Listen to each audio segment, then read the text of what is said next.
What does it mean for your site to be accessible? Do you have like an overarching definition? Yeah, I think roughly what a lot of people think of is that it meets WCAG guidelines, right? And we've dug into WCAG guidelines on other episodes, and I'm sure we'll do it in the future.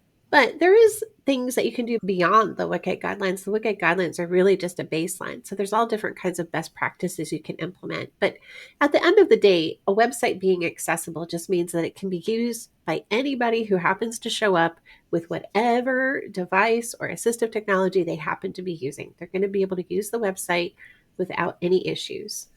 So, how is all this tied to making a website from scratch?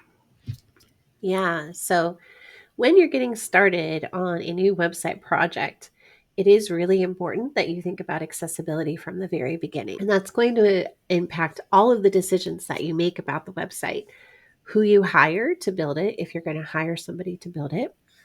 If you're going to build it yourself, you have to think about what tools are you going to use and are those accessible.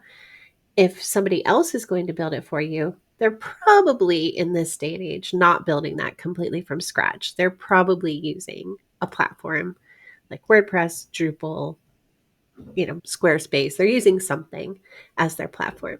So if you're hiring somebody to build it, they're probably also using a platform or a tool that's going to make it easier for you to update and manage content on your own later on. And you want to make sure that that tool, whatever gets chosen, is accessible because you can't fix that later.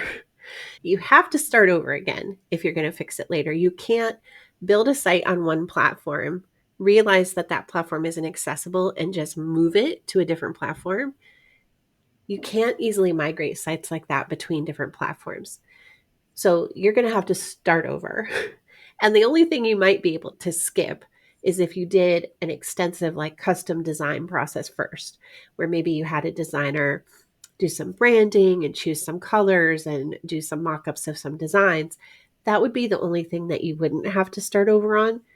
But you might even have to start over on that if those designs weren't accessible, if they chose colors that didn't have enough contrast, if they chose different design components that weren't accessible. You might even have to throw that out and start over.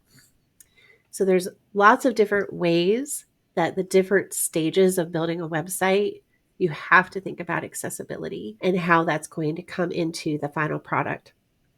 When you do that correctly from the very, very beginning, building an accessible website is much easier, much more cost effective, but you have to make all the right decisions from the very beginning.